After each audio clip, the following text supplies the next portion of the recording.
Hi everybody, it's me, GhostCritic, and I thought for this week's Ultimate Graphic Novel Collection review I'd choose the latest one to have come out in this series, written by Brian K Vaughan with art by Marcus Martin, coming out originally in December 2006.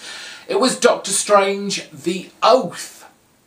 For those of you who aren't familiar with the character Doctor Strange, this is a pretty good 5-issue run for you to pick up and not be too confused, because a good part of this is essentially an origin story, not only for Doctor Strange but for those who were around him at the time his unfortunate accident happened, where the doctors tried to save Doctor Strange, but his career was ruined because of his hands.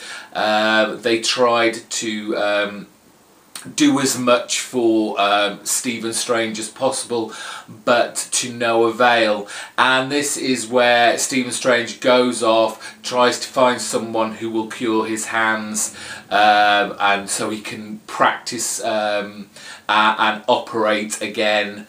But instead he ends up meeting and being taught in the mystic arts by the Ancient One to become the next Sorcerer Supreme.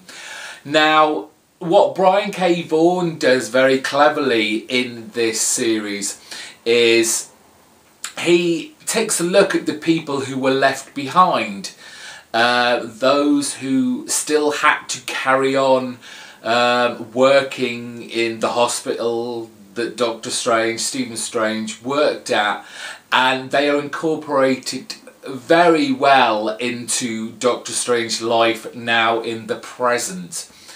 The story kicks off quite dramatically with Doctor Strange being carried in by his faithful servant Wong to visit Night Nurse. Night Nurse is a character who, as her name would suggest, is a nurse, but she specialises in kind of helping and operating on the superhero element of the world, basically.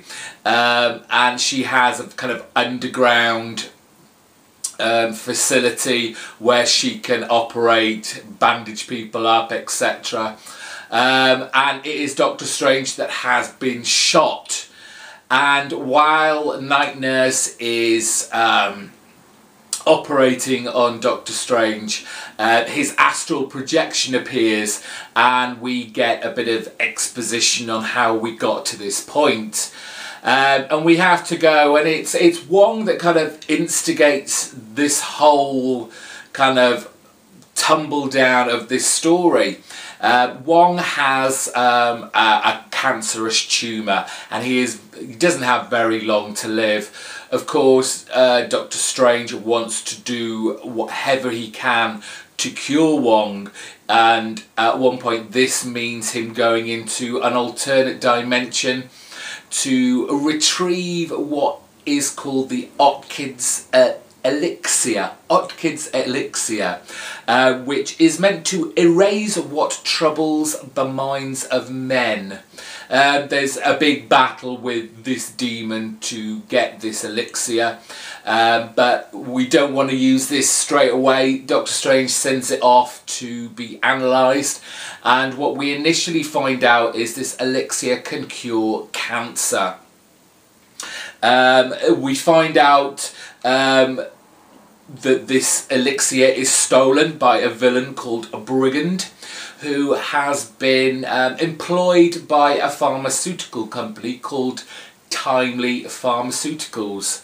Now, I always find that name quite amusing when I read it and say it, given that Timely was the kind of origins of Marvel Comics. I don't know if that was purposely used by Brian K Vaughan, but it's a funny little nod to kind of the origins of Marvel Comics. Probably nothing, maybe just a coincidence, but given it's a Marvel comic, I think there might be something there. Obviously, Timely Pharmaceuticals don't want this kind of elixir to get out, because then when they do further tests, it's found that this is a cure for everything. Every illness you can possibly imagine, this elixir can cure. Timely Pharmaceuticals don't want that getting into the hands of anybody, because that means they won't be making a profit at the end of the year with all their tablets, pills, drugs, injections. And which is why they have taken Brigand on board to steal this elixir. We get in this character called Nicodemus West, and this is where they're kind of looking back at who Stephen Strange left behind when he went off to in search of a cure for his hands. Nicodemus West kind of does the same, but in the sense that he goes out looking for Stephen Strange, using up all his wealth to try and find him, and coincidentally meets up with the Ancient One too.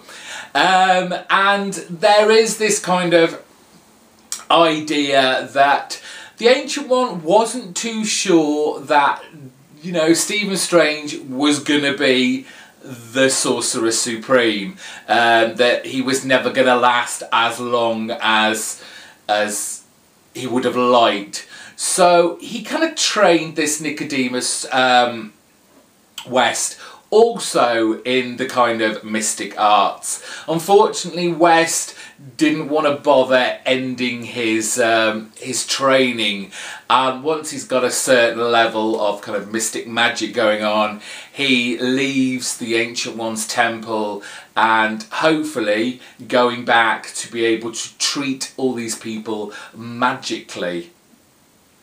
It doesn't go very well for him.